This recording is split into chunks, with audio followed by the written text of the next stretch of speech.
Africa Live, Africa Plus, Alain Oba Irambona dans ce numéro de sport qui va parler sur la récente rencontre qui a opposé le Real Madrid et l'Arsenal.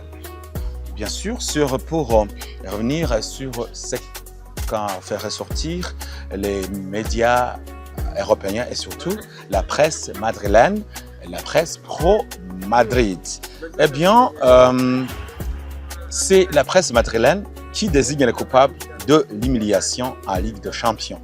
C'est après cette élimination de ces ventes en quart de finale de Ligue des Champions face à l'Arsenal. La presse pro-Madrid cherche les coupables. Bien sûr, écoutez bien, c'est la presse pro-Madrid, pro-Espagne.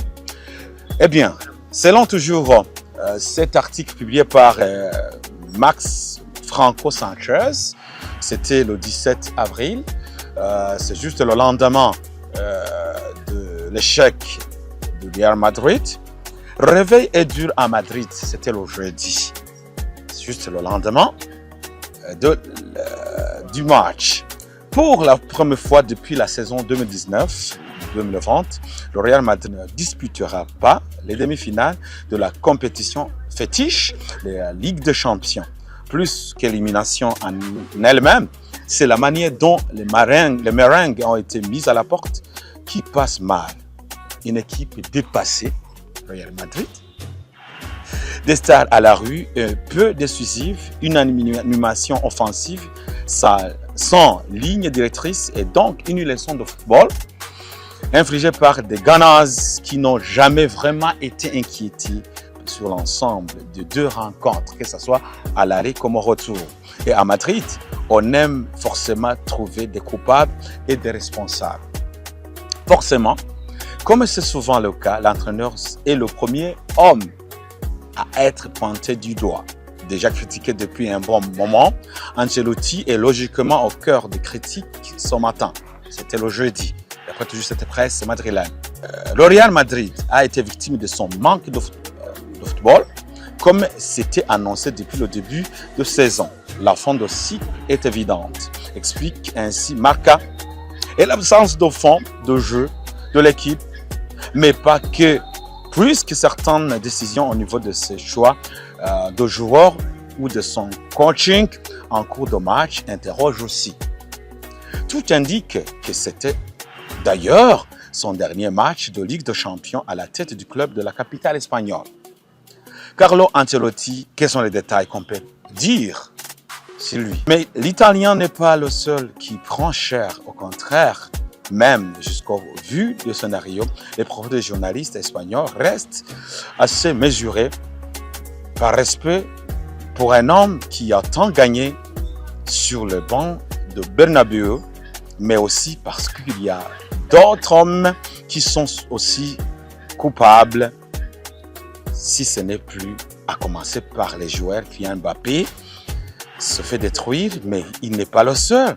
Jusqu'à un degré moindre, ses acolytes Jude Bellingham, Rodrigo et Vinicius Junior sont aussi la cible de vives critiques. Luka Modric, David Alaba et Edouard Camavinga, qui étaient absents dans le match, sont aussi des joueurs qui ont déçu sur l'ensemble de deux matchs. Concrètement, il n'y a que deux qui sont épargnés par les critiques. C'est Thibaut Courtois et Fede Valverde. Les regards se tournent aussi de plus en plus ces derniers temps, d'ailleurs, vers la tribune présidentielle. Florentino Pérez et les dirigeants les plus haut placés comme José Ángel Sánchez et Johnny Calafat sont aussi critiqués en raison de la construction de l'effectif peu équilibré et avec de grosses lacunes. La sortie de Thibaut Courtois dans le match, déplorant l'absence d'un joueur comme Joselu devant, est d'ailleurs considéré par la presse espagnole comme un tacle à la direction et à sa gestion de l'effectif.